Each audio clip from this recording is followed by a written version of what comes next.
What's up, guys? It's Swordsperson back for another JJKPhantomparade video. So today we're going to be covering over shooting something for Kusakabe. Before you start that, I really appreciate it. You guys could drop me a like, subscribe, it really help me out trying to get to 1,000 subscribers before the end of the year. But with that being said, let's get right into this. So, Kusakabe is coming out, or it might have already come out, but some of this video comes out. Recording this a little bit later.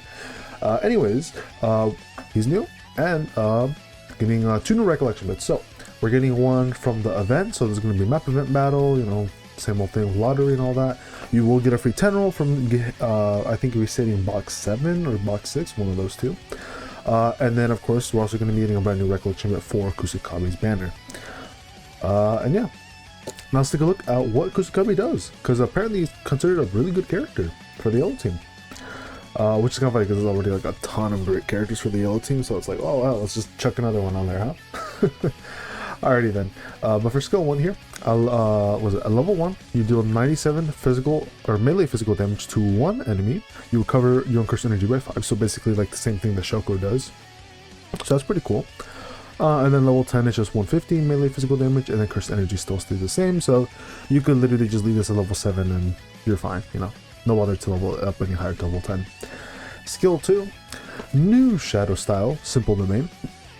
Costs 20 cursed energy. At level 1, you apply the following effect to self. You get simple domain state for 4 turns, counter state for 4 turns for 2 times, ranged attack interception, increase own physical damage or taijutsu stat by 14.3%. You decrease your own jujutsu damage received by 19.4%.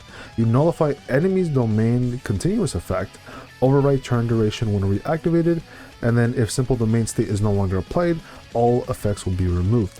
At level 10, it is now going to be 30% increased physical or taijutsu stat. Then it's going to be a decrease on jutsu damage received by 40%, and then that's pretty much it. And then at level 8, it's going to be 26 physical or taijutsu stat and 35 jutsu damage received decrease. So not too bad.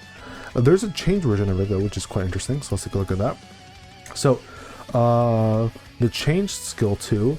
It still costs 20 cursed energy, and level 1, if simple domain state is already applied, you extend the following effects to all allies. Decrease jutsu damage received by 19.4%, and then nullify enemies domain continuous effect. And level 10 is going to be 40%. So basically what they're saying is that when you apply this skill 2 here, on the next turn if you were to reapply it, you basically give everybody Jujutsu damage received decreased by 40%, and then you also get rid of any enemy domain continuous effects like I'm guessing like maybe all debuffs, because it says continuous effects. So I'm assuming the number 1 thing for sure should be like DOTs like poison or whatever, but I wonder if this also counts for like any like debuffs that last for like multiple turns. But sounds like it could be pretty good. Plus, you know, you get some damage received. Granted, it's only for Jujutsu damage, but I mean, it's still, I think that's still pretty good for the most part, right? And then level 8 is going to be 35, but you know, overall, not too bad. Skill 3 here. At level 1, it's called Continuous Slashes, and it costs 15 cursed energy. You deal 301 melee physical damage to 1 enemy for 5 hits. At level 10, it's going to be 450, and then at level 8, it's going to be 416. So basically just a big hit skill. I mean, the 5 hits is kind of cool, but other than that, kind of whatever. I think you're probably fine leaving this at level 8 if you really want to, because you're not really getting anything too crazy other than just a bit extra damage, right? So I think skill 3 can definitely leave a little bit later if you really want to level to level 10. Otherwise, you could probably just skip it, to be honest. The ultimate here, new shadow style, Bato sword drawing. At level 1, you deal 685 melee physical damage to all enemies with crit hit, and increase own crit hit rate by 26.3% for 4 turns. At level 10, it's going to be 1,000 melee physical and 45% own critical hit rate. Okay, that's pretty good. At level 8, it's going to be 930, or I guess it was, well, technically, yeah, it'll be level 7, right? Because all the ultimates work. Level 7 and level 8, so level 7 to 895, and then level 8 is going to be 930 damage, and then between 38 and 40 crit rate buff. So not too bad. Plus it's for 4 turns, so I guess this could be kind of good with that, because then that means that I guess skill 3 and skill 1 are a bit more not viable, but more like they'll do more damage, right? Because you have a higher chance to crit, and these already do decent damage, so not too bad right there. But otherwise the ultimate's not like too crazy. It's just AoE physical damage, and then he increases his own crit rate by, you know, 4 turns, right, by a significant amount. Who knows, maybe there's something in the passive that might be like, you know, alluding to like him wanting to crit more. So let's see. Also, his combo effect here is going to be melee physical damage to all enemies. You increase his and the allies physical stat by 30% for 3 turns. That's pretty good. And then if you were to upgrade it with the hidden potential stage 2, it now becomes a 40% Taijutsu stat buff, and you also recover his and the allies cursed energy by 20. So pretty good combo effect right there. That's really good for any physical character, right? So if you're running this like with Yellow Yuji, this would be really good for him. And then auto skill. So we got interception here. If own cursed energy is 5 or more when receiving melee attack in counter state, you deal 300% melee physical damage to the counter enemy, and you consume 5 cursed energy. You also increase your own critical hit rate by 20% for 4 turns.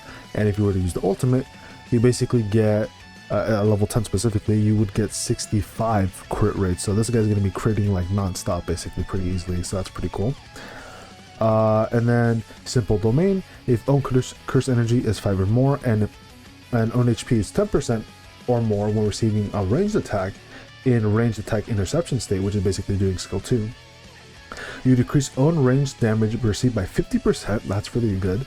You consume 5 curse energy, and then if the damage could make the HP reach 0, so basically if the attack is going to one-shot you, you resist the one-shot damage and you lock the HP amount to 1 up to 3 times per turn.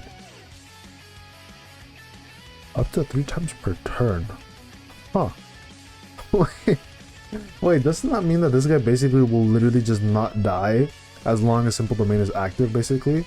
Oh, and also as long as the enemy doesn't attack you more than 3 times per turn. Yeah, so this guy's basically invincible for 3 times per turn when you have simple domain going up, which is, you know, as long as you have 5 curse energy, and if you get hit with like a range, or actually no, it doesn't really say there needs to be a range attack thing, but I guess it's just saying that you need the range attack state here. But am I reading this wrong? Let me see.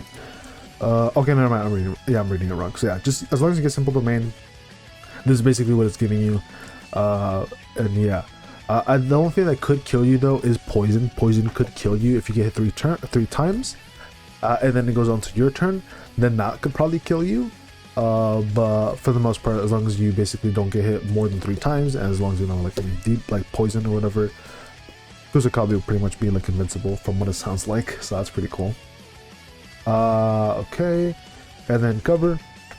If own curse energy is 10 or more and simple domain state is activated, nullify the attack, which will cause any allies defeated, excluding self. Okay.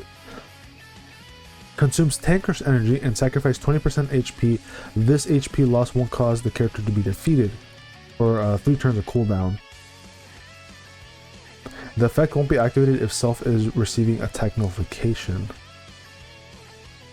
Huh. That's interesting. Okay. That's really interesting.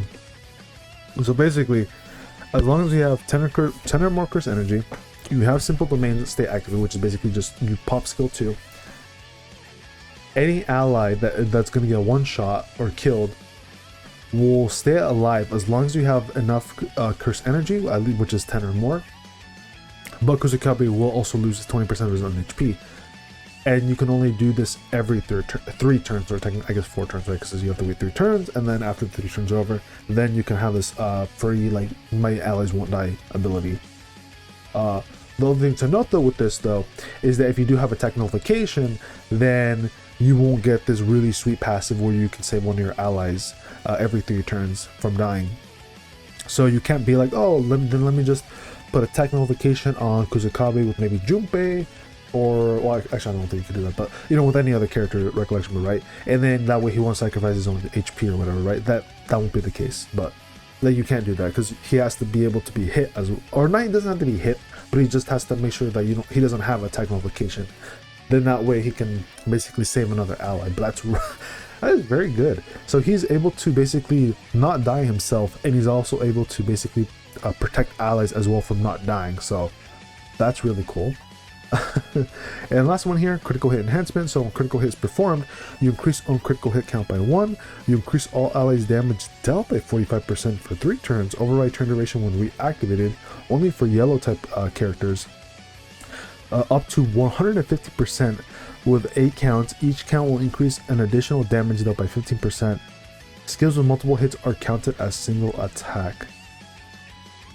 What the okay.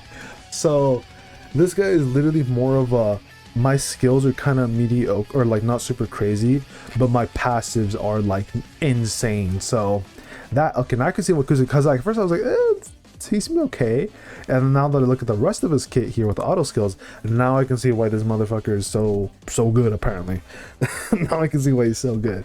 So his main thing is basically being a buffer, which goes into the role of him just having to crit. So he can be like a little bit of a DPS character with that.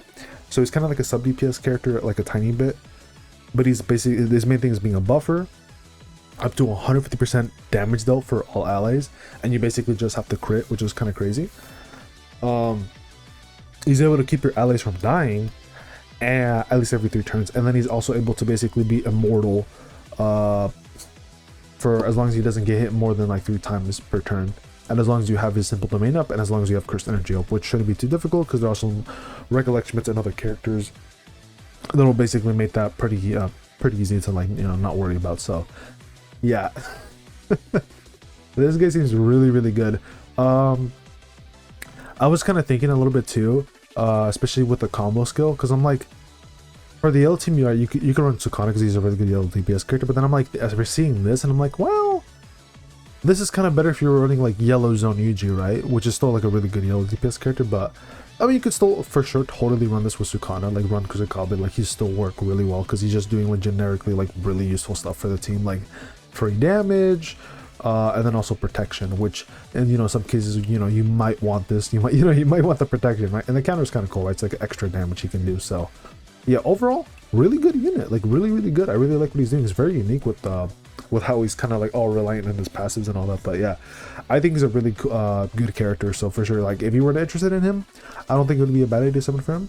But of course, you know, there's other banners coming out and Gojo, so I wouldn't go too crazy. But if you guys do get him, he's a very good character, and because he's also, you know, goes to show you, Buddy is in triple S tier for the tier list. Like he's, I mean, granted it hasn't been updated in a little bit, but I mean, I'm sure he'll still be like in the same spot, right? Because no one is like really replacing him or anything. So yeah, he's a really good yellow character.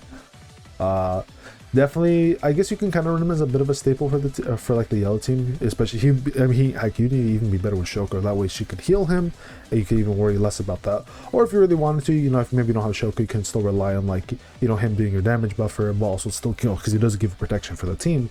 Not like every single turn, but like more so like from, you know, protecting your team for like one shots or whatever. So yeah, really good character. Big fan of that.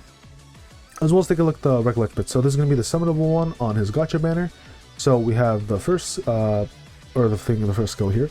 So basically when you do any skill or ultimate, you recover all allies HP by 5% per turn for 3 turns on an 8-turn cooldown. That's also mixed damage. And then when you have one dupe, if any other allies HP is 50% at the start of the turn once per battle, attract attack to self. So he gives himself a taunt for 3 turns for 2 times, and he also gives himself a revival. Okay, or I mean, not specifically Kusakabe, right? But like this is kind of meant for him. But like any character that were to run this, you know, would get revival. And then if you have this at 3 dupes, you will basically be healing everybody's HP by 10% per turn for 3 turns. Which basically, if you do that for 3 turns, then it's going to be basically like a 5-turn, like what is it? Every 5 turns, you can basically pop this for the most part and get the continual HP. Because if this was any lower than 8 turns, I mean, you basically would have this running like every single turn, which is, you know, pretty nutty. But yeah, honestly, pretty good recollection. But like, honestly, I think this is like a pretty good one for sure. Specifically made for Kusakabe. Like, this is really good for him, making him a better support character for sure.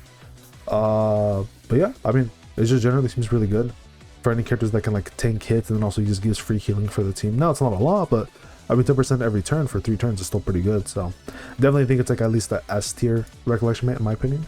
And then here's going to be the free-to-play one. So when you do anything, skill or ultimate, you decrease all allies Jutsu damage received by 5% for 5 turns at a 10-turn cooldown. With 1 dupe, if the equipped character is defeated, you increase all allies damage dealt by 50% for 3 turns. And then at 3 dupes, it's going to be 10% Jutsu damage received reduction. It's okay. I mean, I guess this is kind of cool. Increase all allies damage dealt. If the equipped character is defeated, like this could be kind of good, like if you're running those like teams where you're running like R, Toge, or Inumaki or whatever. Like it could be kind of good for those where, like, you know, he's gonna die, right? And then you bring your better character that comes in. This could be kind of nice for that, but at the same time, most of the time you're running probably like the boosting the ultimate recollection bits or whatever that, or whatever else. But it's like a decent one. It's not too bad. Of course, this isn't really like added in the tier list, I'm pretty sure yet, but for sure the free to play one's probably like B tier or whatever low. It's not that good. As for the summonable one though, I'd say for sure it is a, it's like a defensive one. Yeah, it's more defensive. It does have some utility for sure with the whole taunt, but it's for sure more on the defensive, and I'd say it ranges between S to double S, because I think it's just really good for the most part. But yeah, overall, should you summon though for Kusakabe? I mean, it's really up to you guys, because like, to be honest, you know, he is a good character, but at the same time, we are also getting that Shoko Yaga banner, and Shoko's like really nice to have for the yellow team. And then, but more importantly, we are going to be getting 0.2 Gojo relatively soon. We don't know exactly, but he should be coming relatively soon. On top of the fact that we should be getting a rerun banner of 3 limited characters, which I think, if I remember correctly, is Sukana, Zone Yuji, and Domain Expansion Gojo. So if you want any of those characters, there'll be a banner for all 3 of them coming out sort of soon. First, probably sooner than 0.2 Gojo, but yeah. So I'd say overall, he's a really nice character. I wouldn't blame you guys want to do a couple summons for him, but just be careful with your cubes, because you know we're getting some good. You know, we're getting Gojo soon. So if you really want a blue Gojo, you could probably skip him. I mean, like, you don't really need this Kusakabe, but he's really nice. Like, I'm not gonna lie, especially if you're missing some, like, if you're missing Shoko or Yaga, he can kind of like do their job like a little bit, kind of, because he's buffing your damage, and then he's also applying some sort of survivability. Not as good as Shoko, but still pretty good with the whole insta kill kind of thing. But yeah. Well, you know, with that being said, good luck with guys summons, and if you guys are playing summon, I mean, at the very least, I really doing the free summon, so good luck with that. But with that being said, I will see you all later. Peace, and take care, everybody.